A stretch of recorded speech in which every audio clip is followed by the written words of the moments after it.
Imagine abrir os olhos na Inglaterra do século XIV. E a primeira coisa que você sentir não é sono, é fome. Aqui não existem histórias infantis, nem risadas, nem escolhas. Aqui, nascer pobre significa aprender cedo uma verdade brutal. Sua vida não é sua. A casa é pequena, escura, sempre úmida. O cheiro de suor, repolho fervido e cerveja azeda gruda na pele. Seu pai bebe para esquecer que não consegue alimentar a família. Sua mãe trabalha até as mãos racharem, rezando para que o pão dure até amanhã. Ninguém pergunta como você se sente. Ninguém tem tempo para sentimentos. Aos 5 anos, você limpa o chão. Aos 7, mexe a panela. Aos 8, entende algo terrível. Ser menina não é bênção, é peso. Você vê sua irmã mais velha ser casada ainda criança. Não houve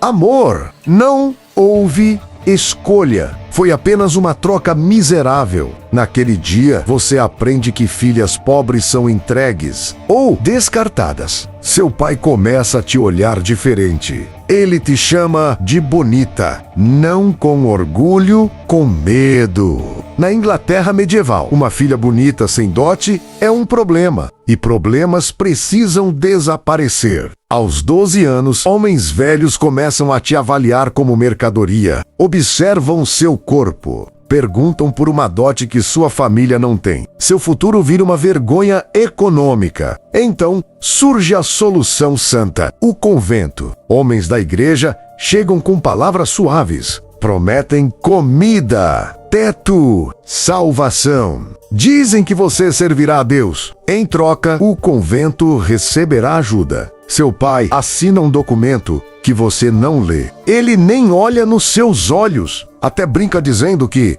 se precisarem de outra filha, ainda tem mais. No dia em que te entregam, raspam seu cabelo diante de todos. Os fios caem no chão como pedaços da sua vida arrancados. Sua mãe chora em silêncio. Os homens sorriem. Você não grita. Já aprendeu que resistir não adianta. Por fora, o convento parece calmo. Paredes brancas, pátio limpo, fumaça saindo da chaminé. Mas quando a porta se fecha atrás de você, o som não é de abrigo, é de sentença. Colocam em você um hábito áspero. Dizem que agora você é esposa de Cristo. Mas naquele instante, você entende a verdade. Você não foi entregue a Deus. Você foi vendida pela pobreza. E o pior, ainda está só começando. O dia no convento começa antes mesmo do sol existir. Às 4 da madrugada, um sino corta o silêncio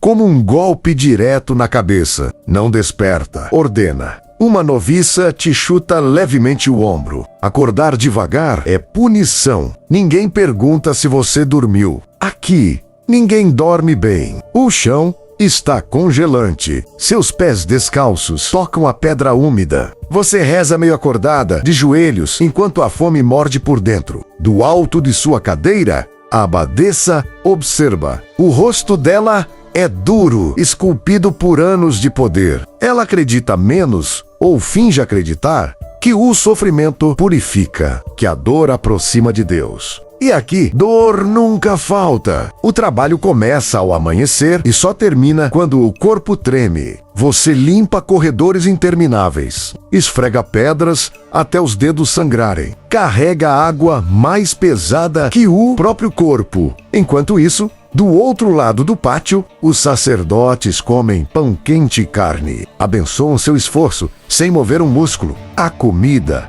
é uma humilhação. Mingau frio, porções calculadas para te manter viva, não forte. Falar é proibido. Até respirar alto demais pode custar um puxão de orelha. Ou a perda do pão do dia. Algumas freiras escondem comida sob o hábito. Você não tem nada para esconder. A hierarquia é clara. No topo, a abadesa. Depois, as freiras antigas. Em seguida, as noviças úteis. E no fundo, você, a filha pobre, a doação incômoda, você recebe as piores tarefas, é vigiada com mais atenção, punida antes das outras. Os dias se repetem até o tempo desaparecer. Rezas, trabalho, jejum, castigos, joelhos marcados por horas de penitência, confissões forçadas de pecados que você nem entende. Aos poucos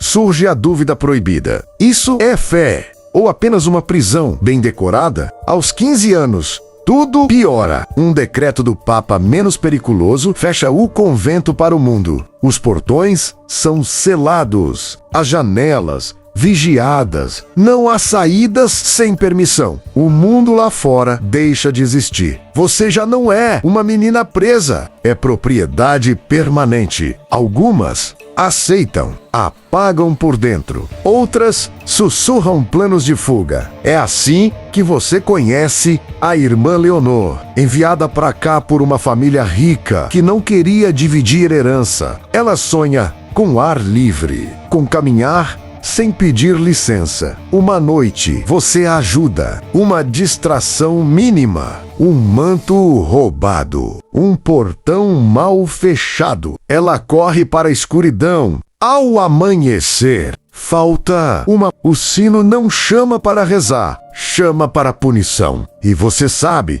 com absoluta certeza, eles virão atrás de você. O castigo não vem de imediato. Primeiro vem o silêncio. Um silêncio espesso, pesado, que toma os corredores quando todos já sabem o que vai acontecer. Você é obrigado a esperar de joelhos por horas, sem água, sem explicação. Quando finalmente te chamam, não é para ouvir sua versão. Nunca é. A abadesa se ergue diante de você como juíza e carrasca. A voz dela é firme, treinada para quebrar vontades. Ela te acusa de corromper almas, de ajudar uma pecadora a fugir, de desafiar a vontade de Deus. Você tenta falar, tenta explicar que só ajudou alguém que queria viver. Não importa, aqui a obediência vale mais que a verdade. O castigo é público. Arrancam suas roupas até a cintura diante das outras. Te obrigam a se ajoelhar. O chicote desce uma vez. E outra. Você não pode gritar. Gritar é rebeldia. O sangue encharca o hábito. Você desmaia. Te levantam à força. As penitentes permanecem de pé. Repete a abadesa como se fosse um salmo. Quando tudo termina, não há consolo, apenas um sacerdote que se aproxima depois em voz baixa. Ele diz que pode interceder por você, que pode te proteger, que pode suavizar as coisas. Deus é misericordioso. Através de mim, você aceita ajuda porque não tem escolha. A recuperação acontece na enfermaria. O corpo melhora devagar. O espírito, não. O sacerdote começa a te visitar. Primeiro são palavras, depois mãos, depois exigências. Quando você tenta resistir, ele sorri. Eu sou a igreja. Ele sussurra. Cada visita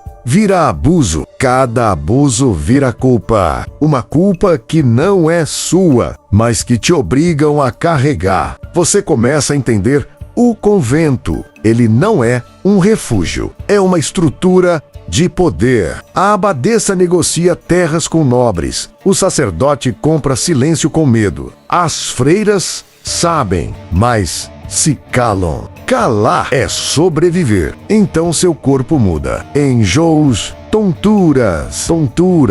O ventre cresce. Você sabe antes que digam. O pecado visível não foi o abuso, foi a gravidez. O sacerdote nega tudo. A abadesa te olha com desprezo. Diante dos juízes eclesiásticos, a história se inverte. Você seduziu. Você provocou, você tentou. Não importa que você seja uma menina, não importa o poder desigual. O corpo feminino é sempre culpado. No domingo, te arrastam diante do povo. Obrigam você a confessar pecados inventados. luxúria, orgulho, bruxaria, a multidão murmura. Alguns apreciam o espetáculo. A sentença vem rápida: expulsão, excomunhão, desterro. Você volta para casa. Seu pai não abre a porta. Você nos desonrou, ele diz, de dentro. E assim, sem família, sem fé, sem abrigo, você fica sozinha em um mundo que te condenou por um crime que você nunca cometeu. O mundo fora do convento não te acolhe, ele te rejeita. As aldeias te olham como se você carregasse uma marca invisível na testa. Ninguém pergunta o que realmente aconteceu. Para eles, você é uma mulher caída, uma ex-freira expulsa, um corpo impuro. Você dorme em cabanas abandonadas, debaixo de carroças quebradas, em estábulos onde o cheiro de esterco é melhor que o frio da noite. Você dá à luz sozinha, sem parteira, sem orações, sem mãos amigas. Só você, a dor e a memória do pouco que aprendeu cuidando de doentes no convento. Você grita mordendo palha para não alertar ninguém. Quando o bebê nasce, roxo, coberto de sangue, você o puxa para o peito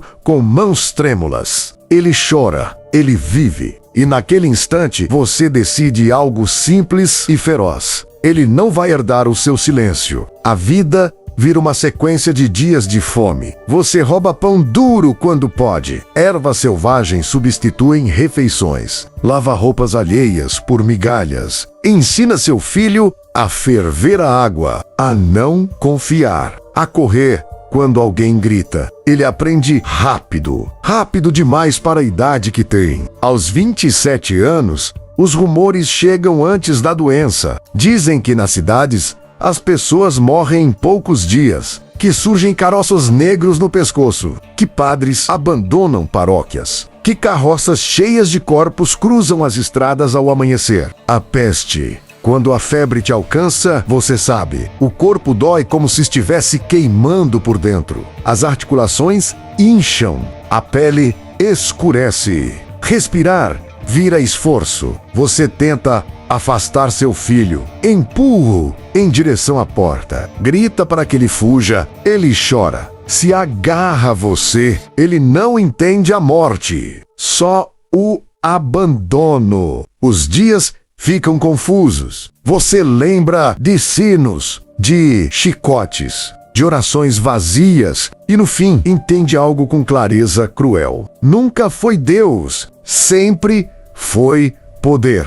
Mortes anônimas enchem valas comuns. Quando você morre, ninguém diz seu nome. Te colocam junto a outros corpos inchados, empilhados, sem cuidado. A carroça avança por vilas fechadas, a cal e pedra. Você é jogada numa cova. Terra por cima. Silêncio. Não há lápide. Não há registro. Não há absolvição. A história vai lembrar de abadesas ricas, de santos visionários, de reis piedosos, não de você, não das meninas entregues pela fome, não das mulheres punidas por sobreviver, não das freiras forçadas cujos gritos nunca entraram nos livros. Seu filho, ninguém sabe o que foi feito dele. E assim termina sua história, não com justiça, mas com esquecimento. O castigo final de uma época em que nascer mulher e pobre era uma sentença que ninguém escrevia, mas todos executavam.